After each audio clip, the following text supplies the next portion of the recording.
world of coaching evolving and the carousel always changing, we're going to sit down with some coaches and we're going to figure out what they coach, how they coach, and most importantly, why they got into this profession.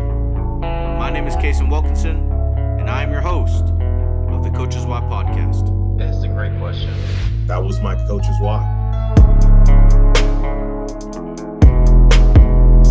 Welcome back to another Coach Why podcast, guys. We have a very special guest returning to the show. We got another one. One of our original episode attendees, I guess. One of the original people who joined the show, Coach Kuether from Bismarck State College up there in North Dakota. Coach, I really appreciate you taking the time to jump back on here today, so thank you. Yeah, absolutely. Absolutely, man. Yeah, and last time you guys watched, I was just talking to Coach off air that his camera didn't work, so now you guys get to see the face and put a face to the name now. So super excited to get you back on here. So, you know, if you guys haven't had a chance to watch his first episode, make sure you guys go listen to it. Really, really good. There's a lot of really good gyms in there that I actually still implemented into the program that I was coaching at the time. So make sure you guys go and give that one a listen and you know, so after this one, before it, whatever, just go make sure you do it. But since we last talked, Coach, tell me how's everything going. One thing I do know has changed is you guys are now a NAIA program, so that has been probably a change, which we'll get into. But tell me how everything's been when it comes to you know, the Mystics. Yeah, I'm trying to remember. That was about 18 months ago or something that we did that. Yeah, it's been a while. So yeah, we went through our first season, NAI. Kind of had, you know, some. I mean, we kind of had a little bit, you know, of knowledge of what to expect. I think before we really actually got on the court with these teams, it's kind of hard to know exactly how we stacked up to them. Right. So I think there were definitely some things that we knew that we were going to expect, and then some things that we were still like, oh wow, we're not completely 100% ready for that aspect of the NAI. So yeah, I mean, I think it was a adjustment year. It was a learning year for sure for us and the players. Fortunately, we only lost 2 starters from last year, so you know, unfortunately, it's really hard to lose, you know, those 2 starters because they were a big part of our program. They were two of our captains, Chelsea Crom and Kate Zimmer, a setter and a middle. So tough to lose them, but you know, on the other side, we are keeping, you know, like 7, 8, 9, you know, core players that have experience from last year, and we're bringing in 4 juniors that played D2 volleyball, NAI volleyball, and some JUCO, some high-level JUCO volleyball. So, you know, we have some experience coming in, we have some experience coming back, and now we have obviously coaching experience that we took this spring and really worked hard to kind of fix some of those things that we were lacking last year. So, yeah, overall, I think last year I mean, I enjoyed it. It was fun. It wasn't fun to lose. You know, we've been a predominantly successful program in the JUCO level, so it was a little weird to, you know, not be in a end of the year tournament. That was a little different. Yeah, that was a little different, but it you know, there's always a balance, right? There's always a good and a bad. So we weren't in the conference tournament, but it gave us more time to recruit at, you know, state tournaments, stuff like that. So there's always a positive, I guess, in everything. So got a little more recruiting. You know, I like to say that we got some recruiting experience that the other teams didn't because they were in the conference tournament. So I mean, yeah, there's always positives to it. So For sure, yeah. And there's a few things that I'm gonna touch base on before we kind of get into some of the deeper questions, which if you haven't had a chance to listen to any of the previous episodes in terms of returnees or anybody else has, you know, we talk a little bit more, and I told you this last time too, we talk a little bit more about behind the scenes stuff, you know, a little bit more day to day, more about the sport, which by the way, also Coach, if you haven't had a chance to listen to any of the updated episodes, I feel like the podcast has come a long way since when we jumped on the phone. I feel like it was very interview. Oh, you have a little bit? Okay. Yeah. I was gonna say. I obviously, I mean, can't listen to 100% of everything, but yeah, I've been listening to a few of them here and there when I'm traveling for club tournaments and stuff like that. So yeah, I really enjoy listening to them. Just getting, especially like some of the other sports that I'm not too familiar with, like your sport, wrestling. I'm not too familiar with wrestling, so just kind of to hear some of the different hockey, like some of those other sports. Definitely it's not different. not too familiar with some of those. So it is, but it is kind of interesting that a lot of the non-sport related philosophies are very much the same, it seems like. Yeah, absolutely. Yeah, there's a lot of commonalities between, you know, even whatever sport you are. Really, depending, it doesn't even matter what part of the country you are. You see a lot of that, you know, in a lot of people's mentalities, and you know, and it seems to be that way. Especially, you know, like how you were saying that you are historically were a successful program, right, in the JUCO level. It seems like a lot of the successful coaches have that have a lot of similar things, but then also a lot of the coaches that are new to either coaching or college coaching have the same mentality if that's what they're trying to get to, right? And they try to keep some of those same foundational pieces when it comes to it. So yeah, I mean it is pretty interesting. I love to hear that you've been paying attention and listening when you can. I think especially with you going from that 2-year space to the 4-year space, which we'll talk a little bit about recruiting because I know there's some challenges, but there's probably some benefits there. But, you know, when it comes to the transition from the 2-year to the 4-year space, like what was the mentality like when you went from, you know, JUCO, we're like you said, at the end of the season where we've lost 3 to maybe 4 games, we're super high and, or, you know, we're ranked, we're going to these places where we're at these in-season tournaments or postseason tournaments. And now, you know, now we're going 4 years. So now, whether you, like you said, you might have had a positive mentality, but, you know, behind the scenes in your head, whenever you guys heard you guys are going 4-year, what was the mentality like? And maybe what were some of the biggest challenges? Recruiting's probably one, which we'll get into that. So if there's any other challenges outside of that, then, you know, obviously we can get into to those. But anyways, mentality behind the scenes as a coach or coaching staff, and, you know, how did you guys approach that, you know, and maybe challenges that you guys faced? Yeah, well, I think number one, the first challenge, which is kind of just part of moving up, is Bismarck State College as a institution. We had to add more bachelor degrees. So before we moved up, so a little background about BSC. So we're considered a polytechnic institution. So there's not there's polytechnics around the nation, but in our area there's only 2. There's one other one in I believe it's southern Minnesota. But besides us and them, within our region of like Montana, North Dakota, South Dakota, Minnesota, it's very rare. Polytechnics are very rare. So it's hard to really explain what type of school that is to people that don't really know. So when we say like we're adding bachelor programs, we only had was it 5 or 6 before we really dedicated ourselves to moving up. So we've added an education, we've added sport and rec studies, which is kind of like on the same page as like exercise science. So that's kind of been a struggle, not for myself really, because I'm not the one adding the programs, but kind of just more getting the information out. Excuse me, there's still some schools, unfortunately, like even in our state, that still think we're a junior college. And obviously that's no offense to junior colleges, but what I mean by that is just that they don't know that they can come here for 4 years. They're still thinking that they're only here for 2 years. So even just getting that information out is sometimes a struggle.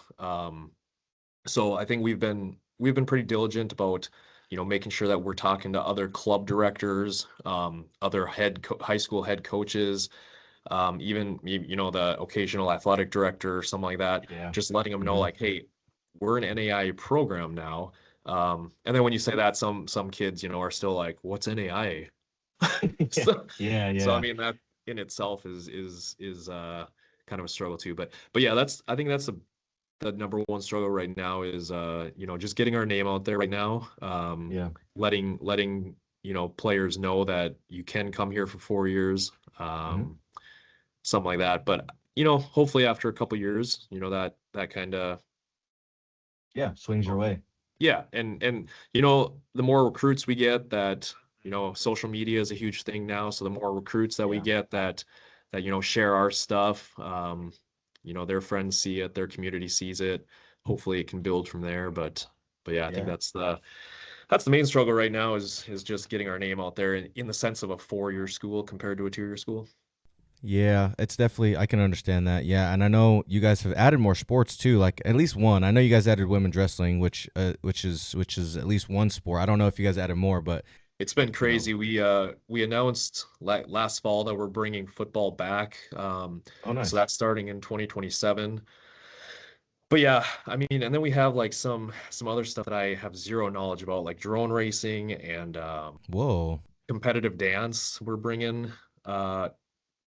We had competitive dance maybe for a couple years, like 2014, 15, something like that. So now we're bringing that back. I have no idea what that looks like. Yeah. But yeah, I love it because it's obviously we want a wide range of students and student athletes. So definitely having everything from, the well-known basketball, volleyball, football to, drone racing and esports and clay target and stuff like that, I think is really cool for our community and school. It does, yeah. Having those kind of one-off sports, like I didn't know that you could, like, bass fishing was a sport in college. Like I just learned about that maybe 2-3 years ago, and that's a thing, like Down Like in the football? South, yeah, flag football's new. We actually got I had a coach on here who was a flag football coach, and I got to learn a little bit about that. Rodeos in college. I know that's probably a little bit more common up maybe in your neck of the woods, but rodeo is definitely pretty upcoming. Yeah. but like some of these, but the clay target thing's new, at least in my head. Like it's maybe not new, but like one off the drone racing is really unique. I never knew that was a college sport either. But yeah, it brings in more people, and it really creates this diversity at a college. Especially, I feel like, I know every college is different. There's some colleges who don't really care, which everybody wants retention and everybody wants graduation rates and, enrollment, of course, but also I think the diversity is something that some schools, whether they focus on or they don't, they obviously they want all walks of life to walk through those doors. And, sometimes, yeah. And, sometimes, you don't get that opportunity necessarily without having some of these unique things, like drone racing I've never heard about, but that might bring California kids or Florida kids or Missouri kids that you wouldn't get in other sports, right? And football is obviously going to bring a lot of diversity, but from all different parts of the country. But, these more, like you said, not so popular sports create some more, not only revenue for the school, but also some more attention and alum and all this stuff, right? So, yeah, I mean, it's pretty cool that your school is adding that. Like I said, wrestling was one. I actually saw your guys' women's wrestling team at a few different places this year. Yeah, so it's pretty cool. It's pretty cool. Yeah, it really is. And especially now that you guys are 4-year, I can understand how that can be difficult sometimes to get over that hurdle of like, well, and you may not, but I feel like, in terms of, some of these high school coaches or maybe just people in the state, like you said, that some still think you're JUCO, whether that's a lack of, marketing to where they know, whether that's a lack of just, like when we talked the last time, I could almost guarantee you, because at that time my questions weren't as developed yet. So I know that it was probably very similar of like you or something in that nature of you guys had to face some sort of wall that you've had to overcome as a college coach because you're at a JUCO. So, does that affect you have to break down that wall for them to be willing to potentially go JUCO, right? And then obviously between JUCO 1, I can't remember what you guys were. I think you guys were D2 or D1. Yeah, D2. So just knowing the differences of those alone, right? So like you had this wall you had to break. So now you're having to break down another wall. But I think that it's going to go in the right direction. I would assume, you're going to be able to bring in maybe NAIA, you're allowed to offer athletic scholarships and academics now. So which also you might be able to offer housing. I don't know NAIA rules on that, but in general, you're going to be able to get a little bit more financial backing in these regards. So I guess what I'm getting to is I think that's really going to help with, when you get that train rolling, it's probably going to be really, really fun to be, which I'm sure it's already fun, but you're really going to be able to, it's going to be a fun ride in this transition. And as those wins start coming your way, which by the way, yeah, it wasn't necessarily fun to lose compared to what you were, but hey, you didn't get skunked this year. You guys won. If last time I was checking, like 5 to 7 matches, I think, or something like that. I can't remember what it was. So like there was still some positive in there for sure. Yep. Yeah. I mean, I think that was, we've always kind of said we have kind of a 3-year plan. The first year was kind of get our toes wet and kind of see what, learn what we don't know, I guess. What's that saying? Like, you don't know what you don't know. So I think that was kind of part of the first year. And, the second year here is going out and recruiting the type of players that we need, maybe getting some transfers. The third year is kind of putting it all together. And then hopefully after that, we're rolling. 'Cause I think for sure after, the third year, I mean, we should be pretty established and hopefully, we're kind of competing up there too. But yeah, I mean, we play the very last match in our current gym. We're going to open our new gym this fall, or hopefully this summer. But so we were able to pick up a victory, a 5-set win in our last match in our current gym to kind of send that out. And that was really cool, really emotional. But yeah, that was really nice. So we got some key wins, I think.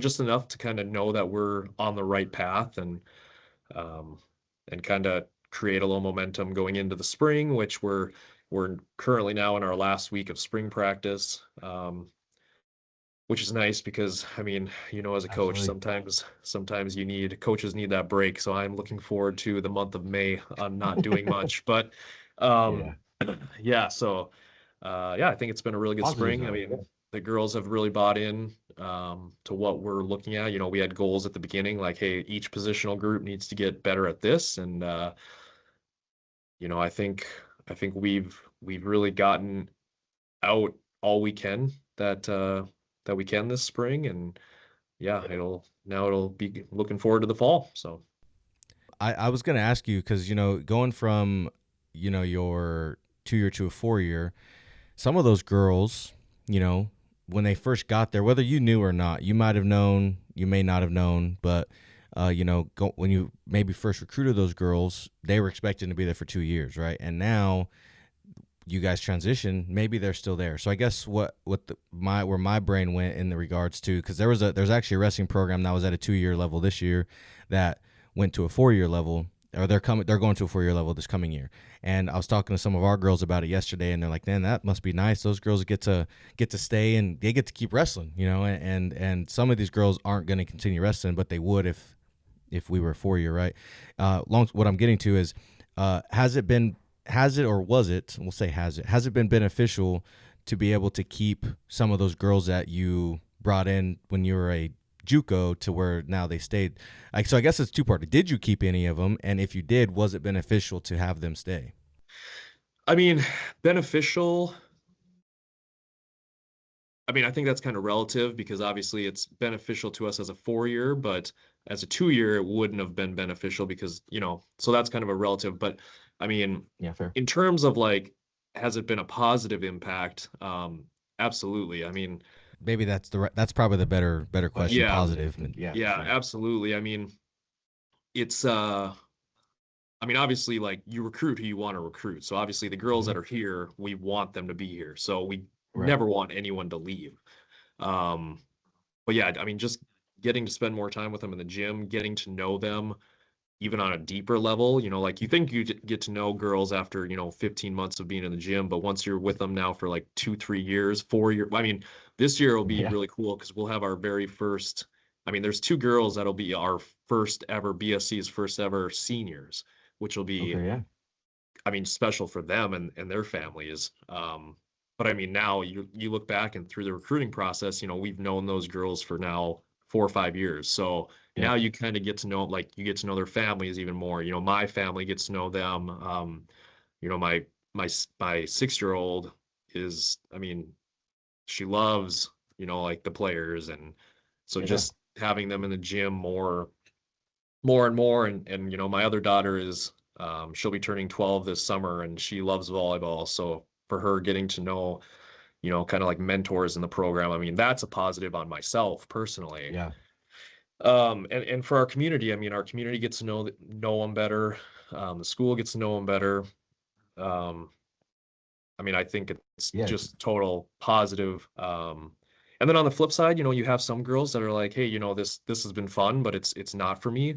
And then they, the positive for them is they kind of narrow down what they really want to do as well. So I mean, it kind of helps them kind of see like what they really want to focus on too, whether it's just academics or maybe a different sport, a career, so I think whatever it is.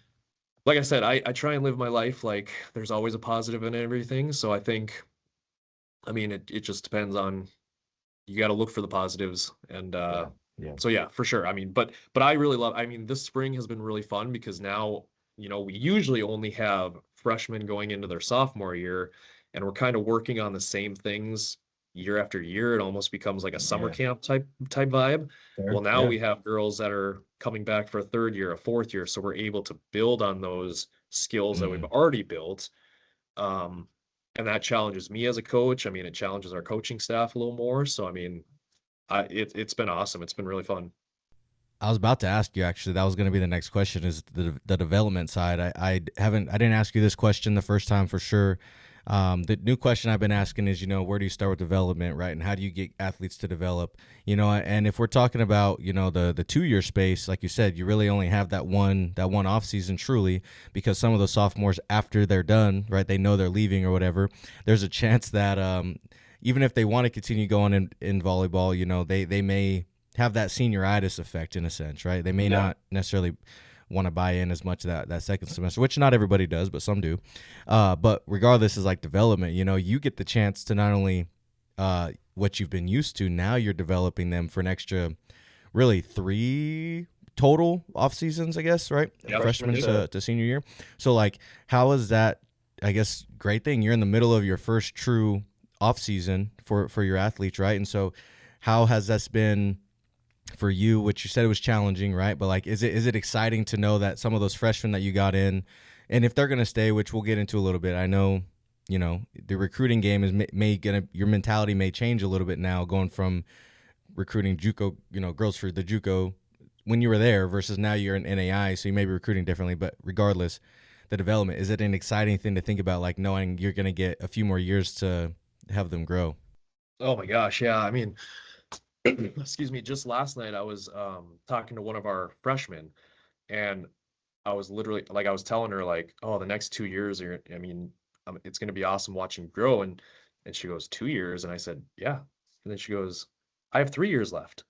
And I said, oh my gosh, you're only a freshman still, because you start like towards the end of the spring, you're almost like, well, they've been here for at least 2 years now, right? But then you think like, oh wow, some of these guys are only freshmen. So I mean, even seeing like the development from 365 days ago to now is awesome. So yeah, I mean, I'm excited to kind of keep seeing some of these players develop, and just some of the people develop as people too. And yeah, it's just fun. It's a whole kind of new space. And I mean, sure. I coached high school for what, 9 years, 8 years, something like that.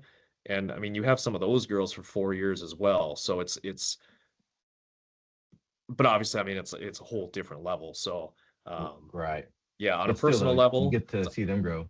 yep, on a personal level, you get to see them develop. But yeah, it's fine. I mean, we have one girl that's been challenging me this year in a positive way. I mean, just helping, trying to find new things to help her develop to the next level. I mean, you always want to get to that next level. So even, myself, kind of like looking at some different drills, or kind of rethinking some of the ways that I teach some things, just to kind of help her a little bit, has been frustrating, but also, challenging. And I think she's on the upward tick now, where, I think some of the little things that we're doing are starting to click. And yeah, It's fun. Absolutely. That's always cool, get to see them grow individually and as a team, as an athlete. So that's awesome. I know I've kind of talked about development and stuff like that, and I mentioned earlier about there's some challenges, and I don't want to spend too much time necessarily on recruiting because I feel like we talked a little bit about that last time, but I do feel like now that you're in a different space, I want to touch a little bit on that. So by the way, I don't know why I say it so lot. I've noticed some of the most recent episodes, I used to say obviously a whole lot, and I've went away from that to where now my filler word is like, and it's merely irritating me. So I'm really trying not to say the word like in these things. So I don't know why. I've been doing this for 2 or 3 years and it still has filler words. So I do that in recruiting too. I talk to somebody on the phone. I'm like, yeah, so obviously, and I'm like, you're from Nebraska. You have no idea what I'm talking about. So it's what it is. So I apologize if you heard it a few times No, that's totally within the fine. conversation. But when it comes to this recruiting space, at least a little bit. So the first thing I like to ask in regards to this in my head is, how are you getting girls to say yes to Bismarck? Knowing, obviously overcoming that wall we talked about earlier. We did talk about that. Let's take away the wall that you've broken down. You've already got past that piece, right? Now you're in the space of a 4 year. Now you're in the 4 year space, I should say. So, how are you getting athletes to say yes to you? In the variables that you may have, one, you're up in North Dakota. Some girls may not want to go that high. It might be far from home, might be in the middle of nowhere, whatever it is, at least in regards to them, right?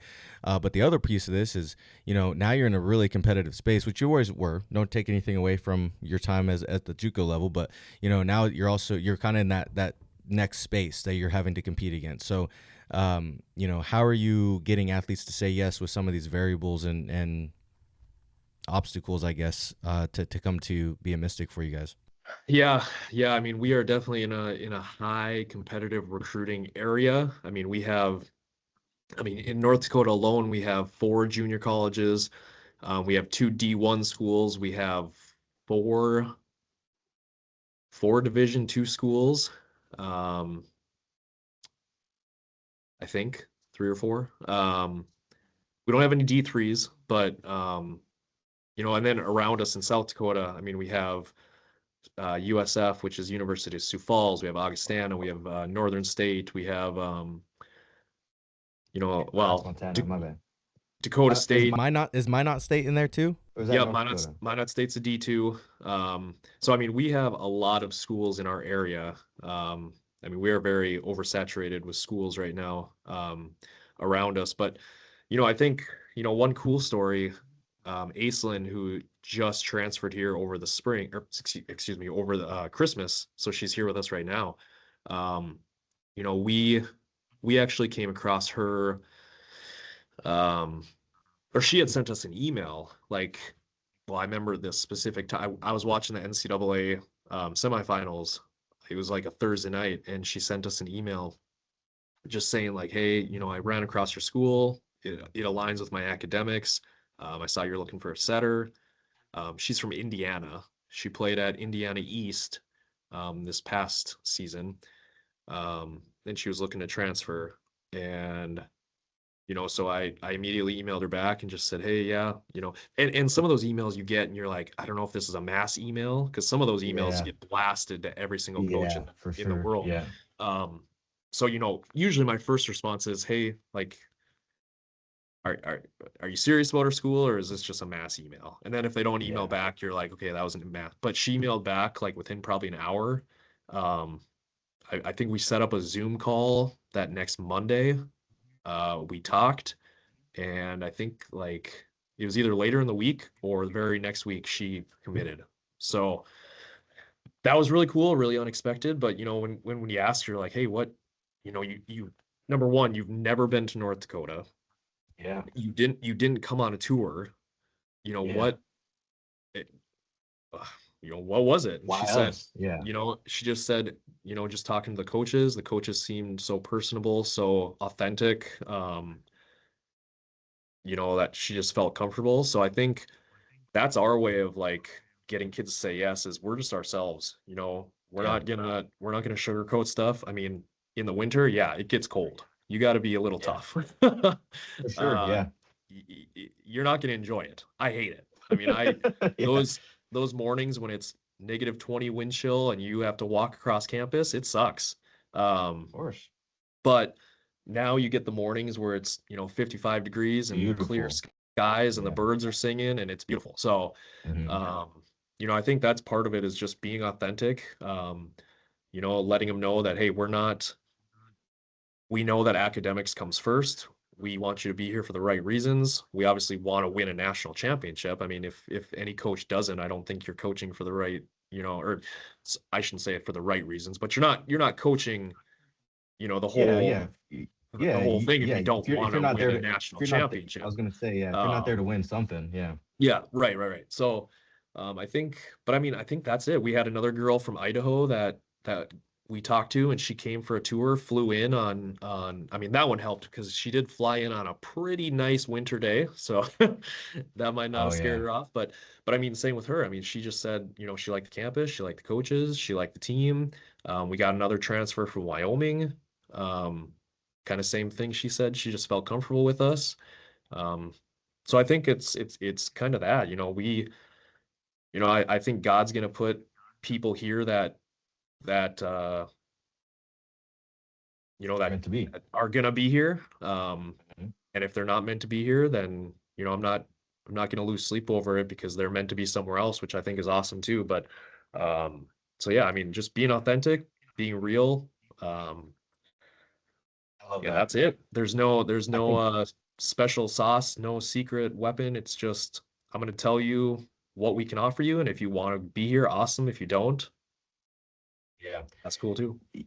You actually answered a question that I was going to ask, which is like advice for it, which it sounds like just being real and authentic and being being upfront, let them know what you guys have to offer, and being true to yourself as a coaching staff is really not only how it attracts athletes to want to be there, right? Not only for women's volleyball, but for really any sport out there, but also I think too, like you're mentioning too, just that.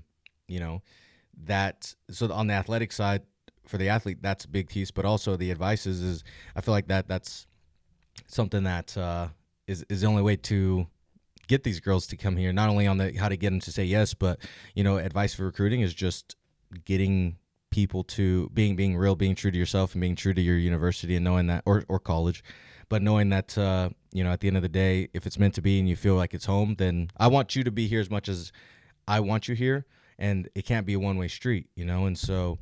Well, and I But think the only way another, you get to that point. yeah, sorry. Oh no, you're good. I think another, thing is excuse me, players really need to they need to figure out what they're looking for in the experience. Like, Mhm. if you come here to Bismarck, are you going to be the volleyball hub of America? No. Like, I think we Fair. have a great community backing in Bismarck. But are you going to get the Nebraska experience? Obviously not, like, Yeah. so, I Yeah. mean, but what you get when you come to BSC, you get, affordable tuition. I mean, so affordable tuition. You get a community that's going to support you and not just support you when you're winning or lose, they're going to support you no matter what. You're going to get coaches that are, I was never a college athlete, so I'm not, I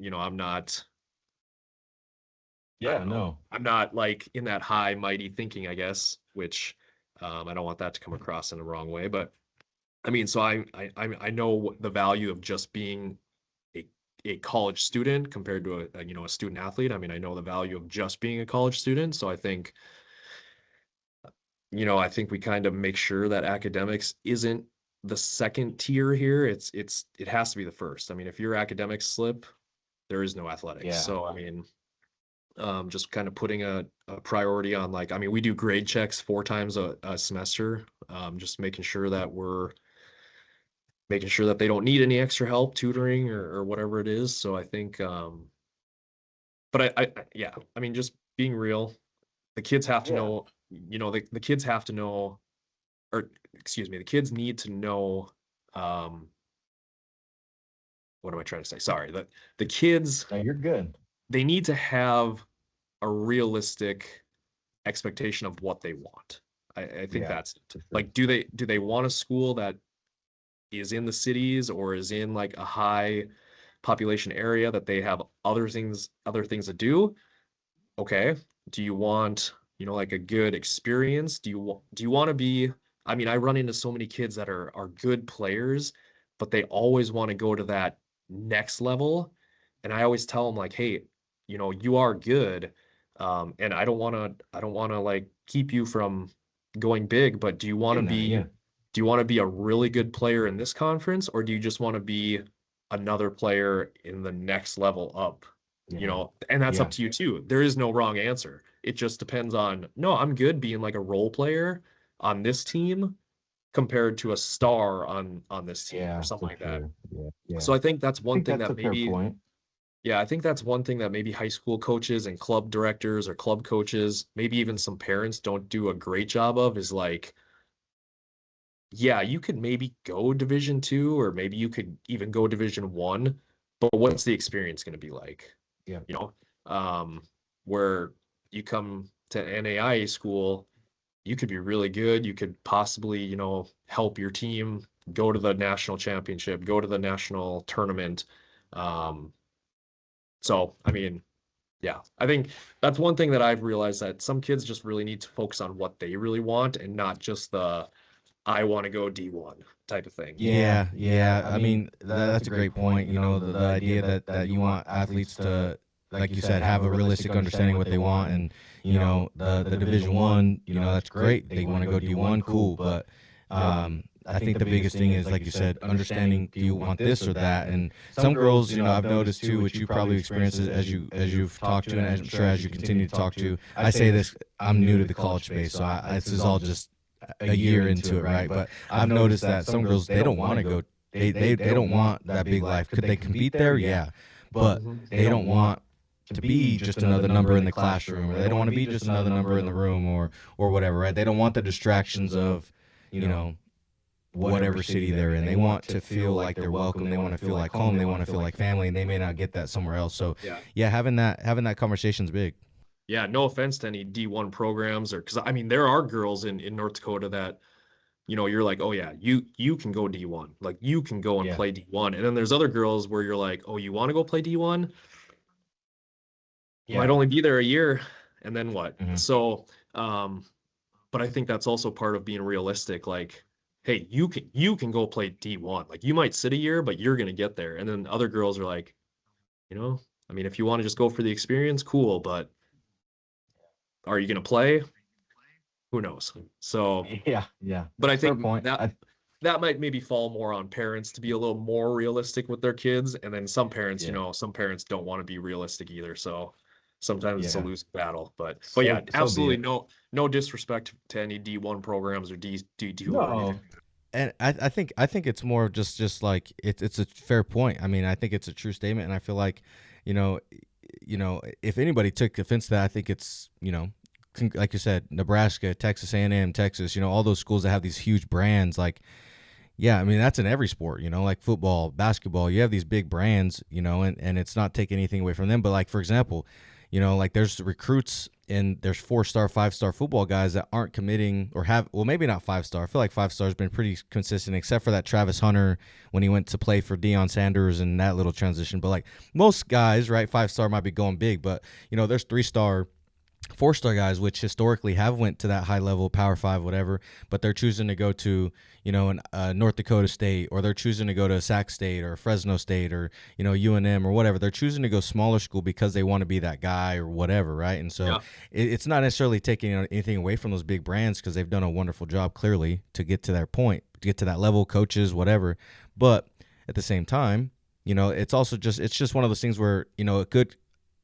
It's not taking anything away from high school coaches or club or anything like you mentioned, but having that realistic understanding, like, hey, what do you want in your life, and what's more important to you here or here.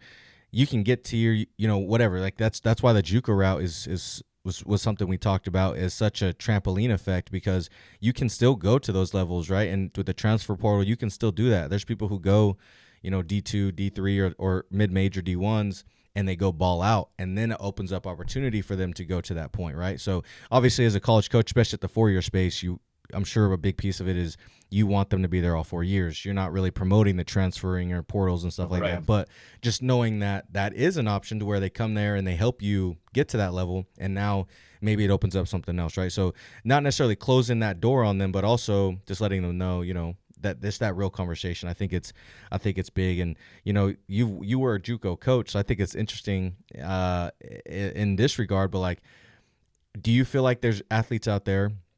And maybe let me ask this differently. Are you still chasing or going after JUCO girls now that you're on the opposite side? Now you're not the one sending out emails necessarily to getting the JUCO girls, right? Like when you're a JUCO coach, you might have been sending out to get opportunities for them.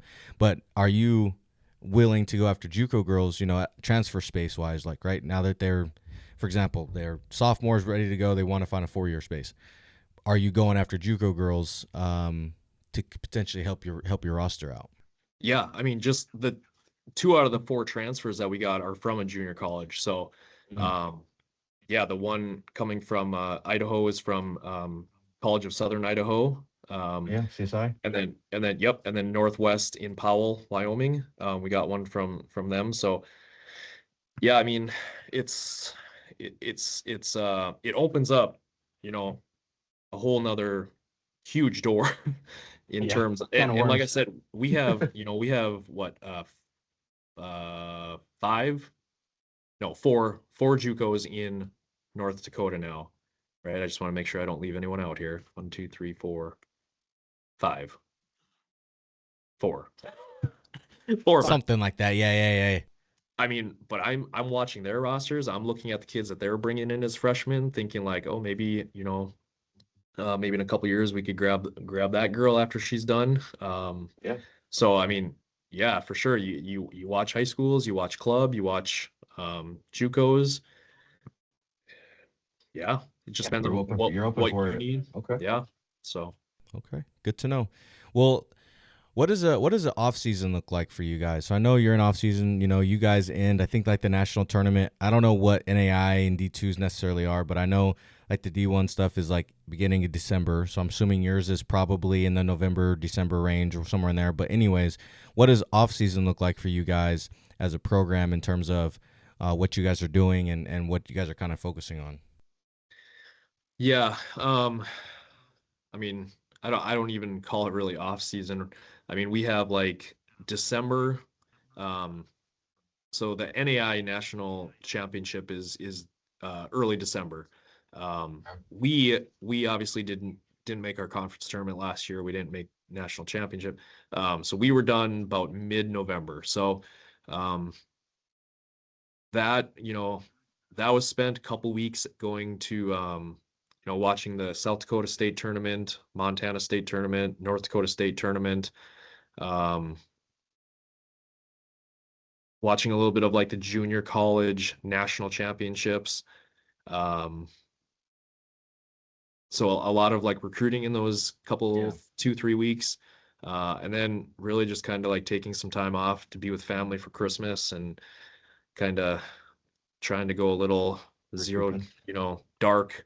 And then January hits and you kind of are getting ready for spring and doing some player meetings, and then spring practice is like February to April. So we're kind of, like I said, we're at the end of that, which is kind of nice because I think the girls need a break. I think we need a break. I think you want to give the girls time to like miss the sport too. Like you don't want to kill them with like practice. So we're trying to kind of take a little bit of step back this week and only doing one practice, or a couple practices this week before our last scrimmage is this coming weekend. But you kind of want them to like miss the game and not just play it over and over and over and over. But yeah, May is like graduation and really nothing. We finish our club season. So I help run a club in Bismarck here too. So we are at our last club tournament in the beginning of May there. So, I mean, once that's it, I try and take another 3 weeks off and then start some summer camps, promoting our school and promoting our program, and some open gyms. And then it's going to be August again. So really, you're back to it. really Yeah. try and be intentional with my family though, and give them a lot more time than we have during the spring. And try and hit the pools a little bit. Yeah. You gotta take some time to yourself and even make you miss it a little bit too. Even though you want the athletes to miss it, you got to miss it as well. So like when you're in season, then you start season probably a little bit early. I don't know if you guys do come back early or not, but you guys are in season from technically probably August to, like you said, early December. November for sure. So what does a typical practice look like for you guys at Bismarck? You mean like on a weekly basis or just like a daily practice? Yeah, it's like daily practice. I feel like I know there's variations, to type, a practice in August may be different than a practice in November in its own regard, in its own space. But, like what's a typical practice for maybe volleyball coaches out there, or maybe just me who's, I'm interested too, but maybe for volleyball coaches out there, what's a typical practice that BSC does throughout their season? Yeah. So I'm pretty vanilla. I really think that if you do just the simple things right, then you can be successful. So, I mean, we do a lot of just simple serve and pass, servers, you're going to throw some balls to our passers. We're going to work on angles. We're going to work on, footwork, being balanced. I mean, literally just very simple stuff like that. So a lot of serve and pass, a lot of ball control. That's really the foundation, I think, of our program is just serving, ball control, passing. And then it after that, it really kind of depends on like what we're prepping for. Like, are we prepping for a big blocking team? Then maybe we need to focus a little bit more on like being more cardio ready, like for longer rallies, stuff like that. But more like cover defense or maybe vision, seeing around the block, something like that. If we're facing more of an offensive team that's just gonna crack the ball at us time after time after time, we need to focus on, maybe playing defense without a solid block. We need to focus on, just playing out of system defense. Just really like rec style defense where you're just getting a hand on the ball, trying to just get a touch. Just go get me a touch. Like that's all I need right now. Yep. So it really depends on who we're playing, and we've definitely seen all aspects of that in our Frontier Conference. I mean, we have teams that are gonna just absolutely throttle the ball. We're gonna have teams that are, gonna outlast us defensively. So it really depends, but I think the foundational aspects of our program is just very much serve and pass, ball control, just doing the very simple things as best as we can. Yeah. Everybody wants to see somebody smash a ball, right? But I mean, I think obviously I would love my hitters to all smash the ball. But I don't think you can focus on that primarily. I mean, you see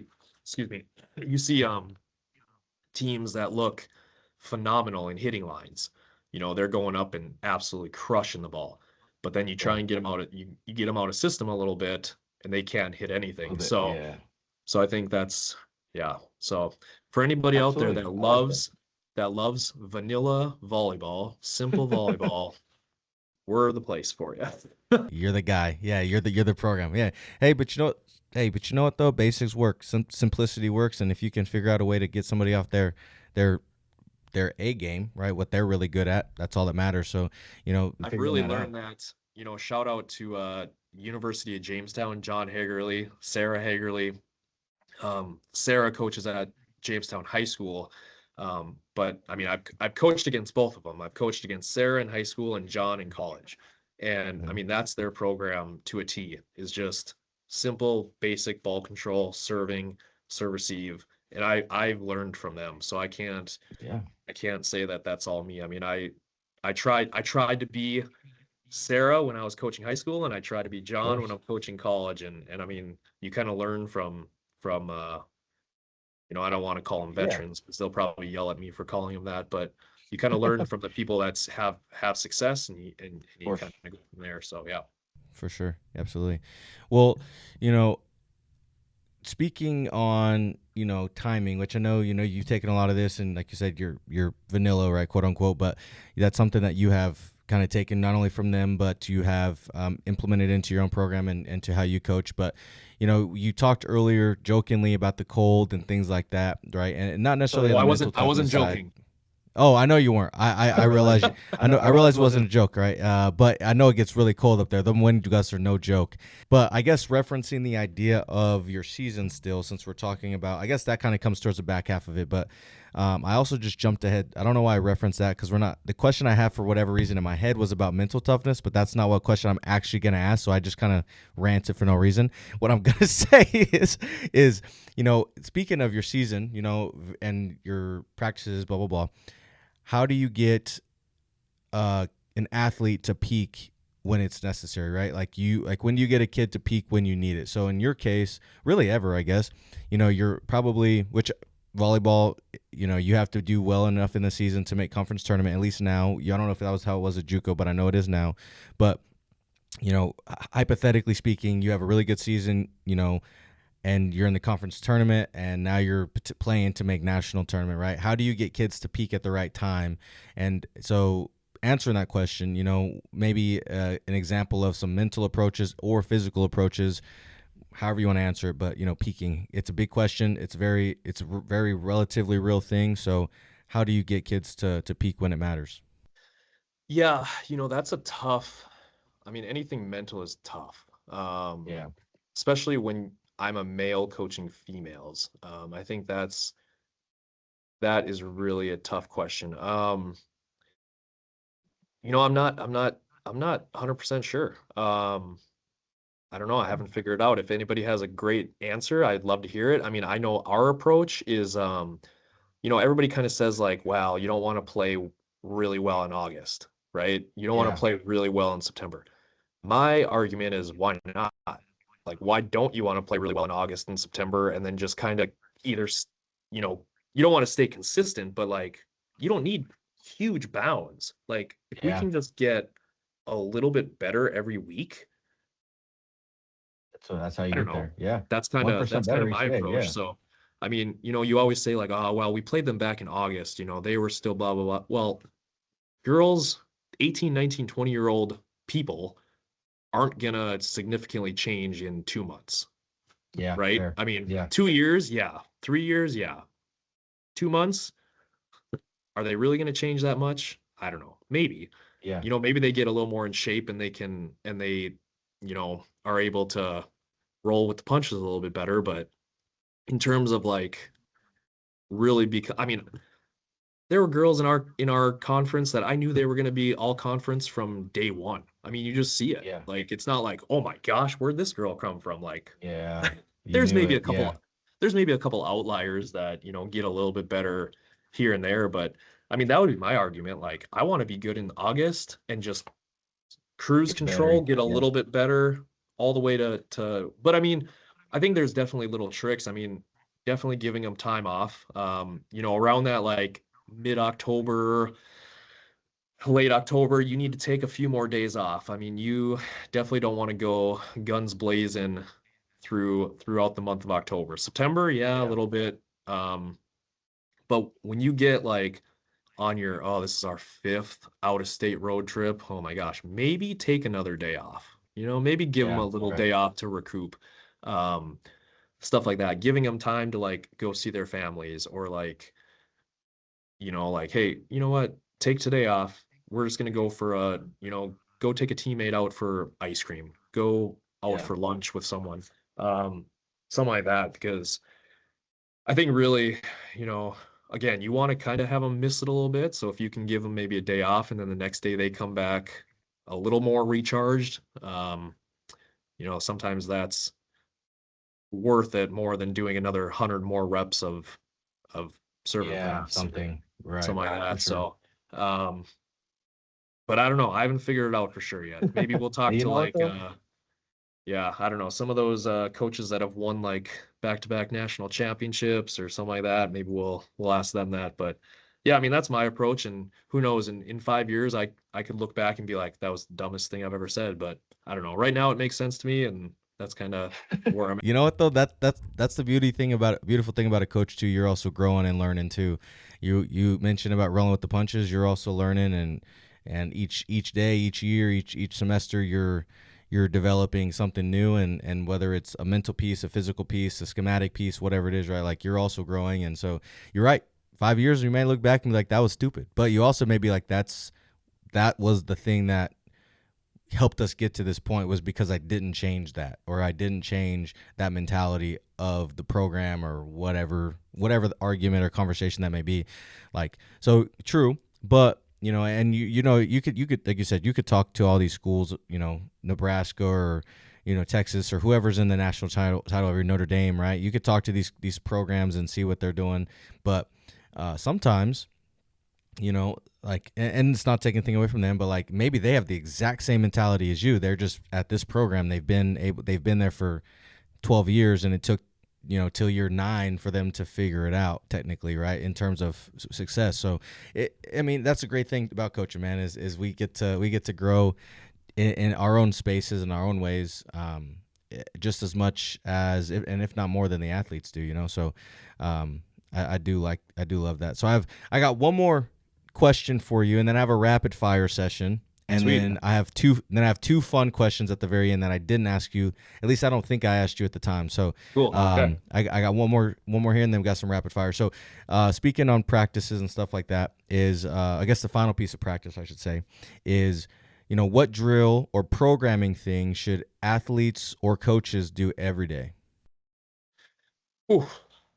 Oh man. For volleyball? Correct. Well, I mean, what other way would you do it? I mean, there's probably strength conditioning and stuff like that, maybe. I think in the level of volleyball, probably.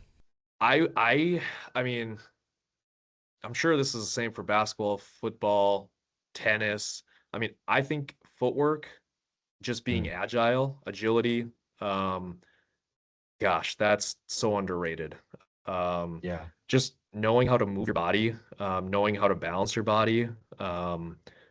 I mean, that's like the number one thing when I do private lessons or when I do small group lessons. I mean, footwork is everything. I mean, in specific terms for volleyball, I mean, blockers need good footwork to be quick. Hitters need good footwork to be explosive. Setters need good footwork to be balanced. Obviously servers. I mean, if you don't have, there's so many kids that I say goofy footed, is where they're, when you're a right-handed hitter server, you want to lead with your left, right? That foot, right. Well, there's yeah. so many that, I mean, even in baseball, right? You want to throw, you want balance. Yeah. They're stepping almost with their right foot, and I call it goofy footed. But there's so many kids that I've seen lately in the last couple of years that are just goofy footed. And so I think if there's one thing, I think it has to be footwork. It has to be like some type of agility stuff where you're just figuring out how to move your body. Which, interesting, I have a girl that's a recruit coming next year that has been involved with competitive dance for like the last 8-10 years or something like that. I'm super excited to see kind of like movements compared to other people. So that's just kind of a thing that I'm kind of interested to see, if like her body movements are a little more graceful. Yeah, fair. Yeah, fair point. But I mean, that's the number one thing, I think, just footwork, agility. So then just because I usually ask what's an overrated and underrated technique in the sport, which this isn't a rapid fire, but you already kind of mentioned that's something everybody should do every day is footwork. You said it's underrated. So what's the most overrated thing that people do in volleyball? What do you think that's overviewed, like overlooked at, whether it's a practice thing, whether it's maybe a statistic line that people do, like baseball, I've heard, this exit velo or launch angle and stuff like that baseball promote, right? Like some of that stuff, they're like, I don't really care about my, launch angle. I just want good, bat going through the plane, right? Good level swing or whatever. So there's obviously variables in every sport, but in general, you just answered kind of a twofer. It's kind of underrated and something they should do every day. Oh, is I that lost better? your audio. Ooh, give me one second here. I got Is you. that better? I got you. You're back? Okay. Yep. Okay, there we go. I was going to say, so like you hear these things in different sports. So you talked about an underrated thing and something everybody should do every day. So what's an overrated thing that you think that volleyball does? You know, I don't know if there's anything overrated in terms of like skill work, because I think, you know, the better you can get at skills, the better, the more high level you can get at skills, the better, right? I think Right. there's definitely some overemphasized things in volleyball, Mhm. because every single point in volleyball is 1 point, right? Yeah. So definitely what I've seen from the Instagram era or the social media is every single girl, and obviously maybe this is the same for boys, I don't coach boys, but every single player that I coach, if they don't have the cleanest contact on the ball and it doesn't go straight down, they're like, "Ugh, that was terrible." When in reality, it's like, that's still a point. Like, that is 1 point. A point Yeah. is a point, is a point, is a point, Yeah. is a point, is a point. It's still 1 point. So whether you completely whiff the ball or you hit the most beautiful line shot ever, it's 1 point. And I think I would just love it if players would just get excited for scoring a point, Little things. Yeah. you know? Yeah. Yeah. Um, so kind of to change your question a little bit, I think that's definitely the big like, ooh, wow kills and stuff like that. I think that might be a little too overemphasized, especially on like social media. Yeah, for sure. And that's where all these kids see it. And I mean, no doubt you want to put your highlights on social media. I mean, top 10, ESPN, blah, blah, blah. But I also think that it's also creating like almost depressed players when they don't get Yeah, outcome. that outcome, and they're like, oh, I'm the worst player ever. When in reality, you're Mhm. like, you You helped us scored. win a match. Like, Yeah. I don't know. That's just my opinion. Yeah. No, I mean, not to speak too long on that too, because wrestling's a big way too. You know, there's girls who come off the mat like, I wrestled like trash. That was horrible. You know, I didn't get this, I didn't get that. You know, I could have did this better. Which I know there is some self reflection on knowing like, yeah, you could have. True, like, yeah, that was there. You could have done this better. You could have wrestled better, right? But at the same time, you won. Or you got to take down on somebody that you never got one on, or there's been improvement from last match or last weekend, right? So like, yeah, like there's definitely that thing I think is something that I think a lot of sports probably have in their own regard. You know, quarterback threw for 5 touchdowns but threw 2 picks, and one of them was a pick six. So he's probably going to talk about, you know, how can I get better and not throw interceptions when I just threw, you know, the state record of touchdowns in a game, right, or whatever. So I think it is something that I think a lot of athletes face in their own regard. But you know, at the same time, as a coach, I always tell them find a way. And you know, you got to find a way to win. You got to find a way to score points, and whether that's the prettiest shot, like you said, the prettiest thing you've ever done, or it's ugly but it worked, like it worked. So you should still, you know, be happy that the outcome was the way that we wanted to. This was designed to score points, so that's what happened. So be proud. You know, like I'm still happy that you did it. Versus, you know, it might not be pretty for you, but I'm happy that you scored. You got to find the positives, not just the negatives. Absolutely, yes, sir. I agree. So now to the rapid fire. I told you All we right, were gonna Family do that for a Feud, little here we bit. go. So Yeah, here we go. So how do you? I like that. I might have to change it. We have the coach's wife Family Feud edition. I like it. Yeah. How do you describe your coaching philosophy, and how has it changed over time? Realistic. I think early on, young coaches always want to be perfect, and they want to be Mhm. they want to be the coach. They want to be Yeah. the coach that changes stuff. They want to be the, you know, whatever. I think I've reached a point where I'm just being very realistic. I'm trying to help individual players get a little bit better here and there, and um, that's it. Realistic. Yeah. Okay. How do you develop and grow as a coach? Oh, I mean, I think, you just let yourself be open to learn. Learn from other coaches, learn from other opportunities, learn from being a dad, learn from, you know, I don't know. I just learn, be open to learn, Yeah. Yeah. Yeah. not be so Absolutely. closed off that you think that you know everything. Yeah, I think once you feel like you know everything, you should probably find something else to do. then you should in find something your else to figure. Yep. If you know everything, then you find something else to learn about. That's it. Absolutely. Yep, absolutely. I was reading this book. I can't remember what it's called. For some reason, it's going to irritate me because I'm in the middle of reading it. But it was about the Blacks, the rugby team from New Zealand. Oh yeah, And yeah. Yeah, and I can't, for whatever reason, I can't think of the name, and it's irritating me because I just started. It's amazing, and I'm like almost 3/4 of the way through. But basically says when you're at the highest part of your game, change it. Is basically what it says, right? And so Yep. when you think you're at the highest point of your coaching career or at the highest point of your season, change it. And it doesn't mean you're changing what got you there. It's just continue to add to your toolbox, right? Of whatever Don't it get may be. comfortable. So correct. Yes, absolutely. The toughest opponent you faced as a coach and why? And this could be at any Myself. level you've been. Myself. Okay. Okay. My Okay. yeah, just myself. My that wasn't good enough. That wasn't Yeah. that practice Okay. sucked. I was bad in that game by far.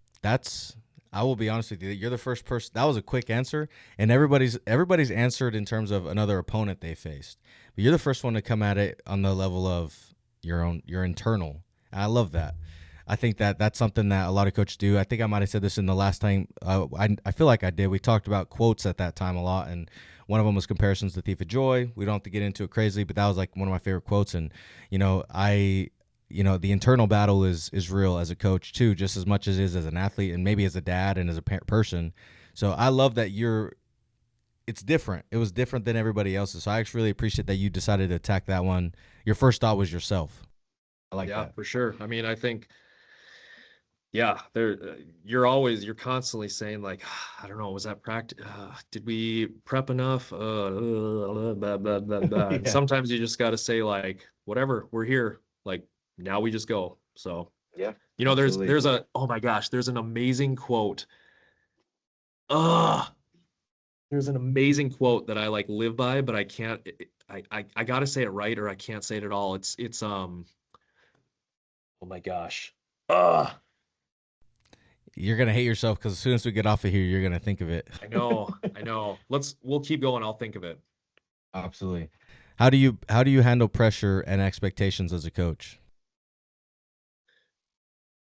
I mean, I think that just goes back to prepping. I mean, like I feel pretty comfortable in my skin that I'm gonna do the best job I can, and if that fails, then it fails. But I think that's kind of how I deal with the pressure is just I'm gonna do my best, and I know if I haven't done my best, other people might not know, but I'm gonna know.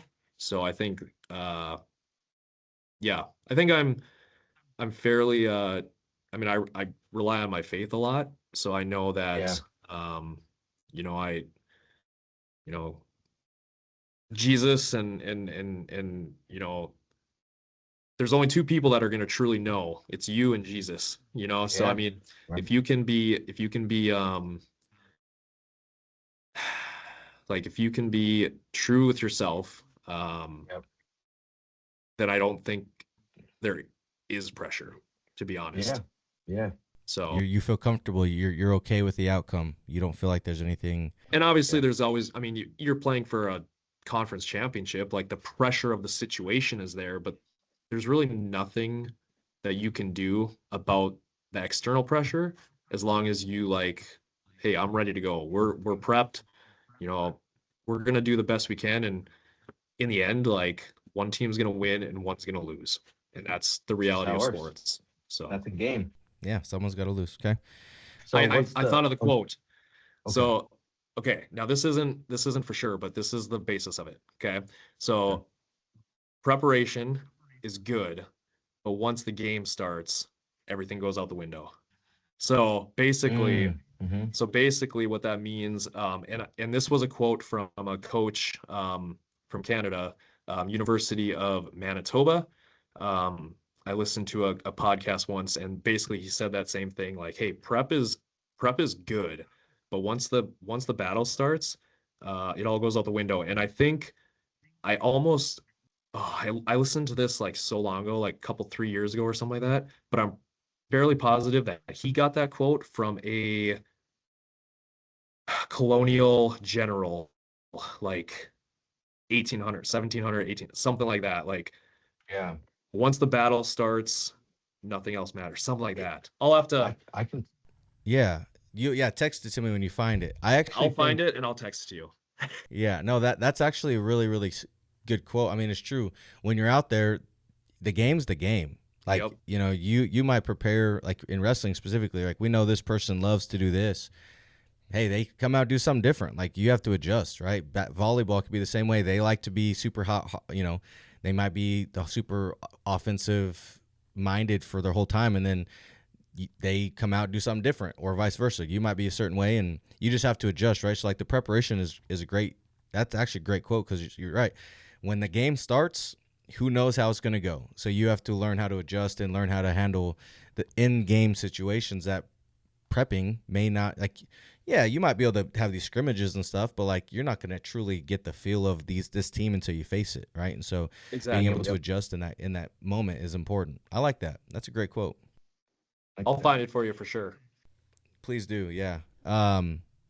This might be part of that quote then, but my final two little rapid fires here is, what's the best piece of advice a coach has given you?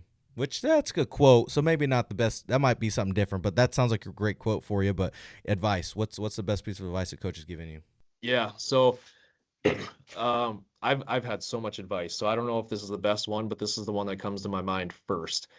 There's been a lot of great coaches that I've learned from, so I don't want to shortchange anyone. But Jenny Walsh, the coach that was at Bismarck State before me, I remember talking to her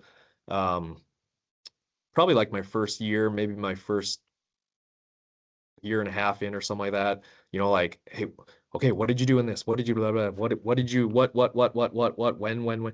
And finally she just said, listen, you have to do it the way you want.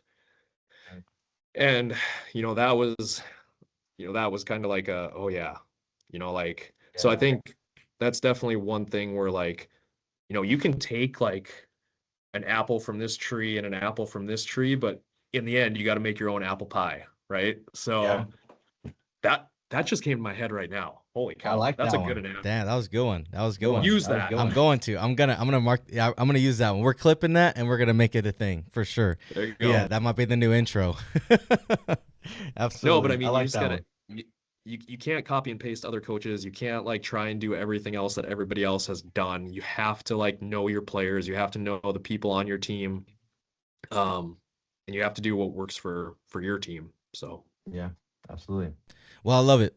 Coach, I really appreciate you. You actually answered my second question there as well, so that was a twofer right there. So about I will apple not- pie or well, maybe both. The apple pie sounds amazing, but the advice piece was a piece of it.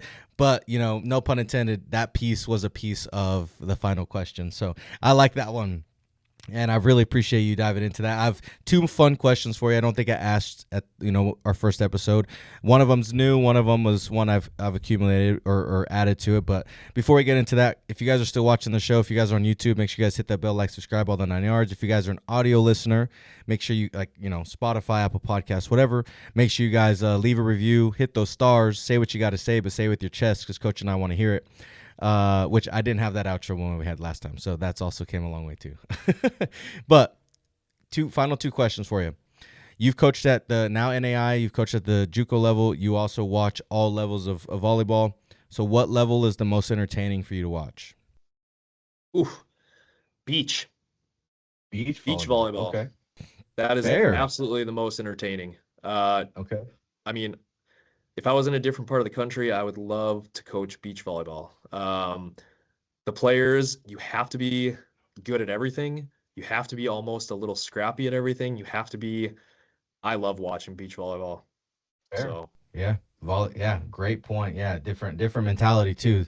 Two versus when you're out on the floor with six or however many you have, 6 or 7. No, yeah, don't there's do it only to me, one but- other. There's only one other person to rely on there, and yeah, that's my favorite beach volleyball for sure. Okay, beach volleyball. I like it. Final question for you. What state produces the best high school volleyball? Oof. Oh man, that is tough. Oof. Man, I don't know. Oh man. That's why we have this question. Yeah. That is tough. That is really tough. I don't know. I'm trying to think of like all the rosters that I've seen over the years. Oh gosh, I mean South Dakota right now is South Dakota is producing a lot of high level volleyball players in our region. Um, God dang it, I don't know. I Okay. If I had to say with it, so obviously I can't say like the East Coast, West Coast, but in our region for the immediate like rosters that I see, there's a lot of girls from Sioux Falls right now. Okay. A lot of girls from I shouldn't say Sioux, like the Sioux Falls area. A lot of girls from South Dakota. And I don't know if that's maybe like they're doing a lot of like developing down there, camps. Yeah. Yeah, I would say, like the setter for University of Nebraska is from Sioux Falls. Sioux Falls. Okay. So, that might be kind of a, like more girls get invested when you see other girls go big. Right. I know there's a senior down there that's committed to Oregon right now. Okay. Yeah, I would have to say like maybe the Sioux Falls area is probably right now in our region is probably the hot spot, I would say. That's, Okay. Well, I like it. I appreciate It's you gonna talking it's gonna about be that one. Bismarck pretty soon though. We're gonna Hell we're yeah. gonna catch up. You about to make it happen up there in North Dakota. Yeah, Texas, Florida. Y'all better watch out. North Dakota's coming for you. Yeah, absolutely. We're gonna catch up. I love it. Yeah. But Coach, I really appreciate you jumping on here today. It was a really good one. I always enjoy talking to you. The first one was really good, and this one was just as good. And so I really appreciate you taking the time to chit chat with us again, or with me again, I should say. Absolutely. Yeah, I love it. I love talking volleyball. I love talking like philosophy. So it's always great. I appreciate you taking the time to want to know more about our program as well. So thank you. Yeah, man. I love to see the growth, and I'm super excited to see how year 2 and like you said, your 3-year plan goes. And I know if you're able to do it once, we can do it again. And so I'm super excited to see how your next few years go. And you got a fan technically from New Mexico, but down here in Oklahoma now. So you got some fans from at least down here, at least one. Hopefully you guys enjoyed this episode as well. Coach Kuether always gives some really good gems in there. Quotes, the apple pie quote, that's newly going to be added. But just in general, right? Like Coach has always given some really good gems. So make sure you guys go give him a follow. He's got I think he's got most social medias, but you can definitely go follow BSC for their volleyball and see how they grow and see what their next few years and as they progress. So make sure you guys go give them a follow as well. But Coach, again, thank you so much. Thank you guys again for listening and watching. But with that being said, we'll see you guys on the next one. Peace.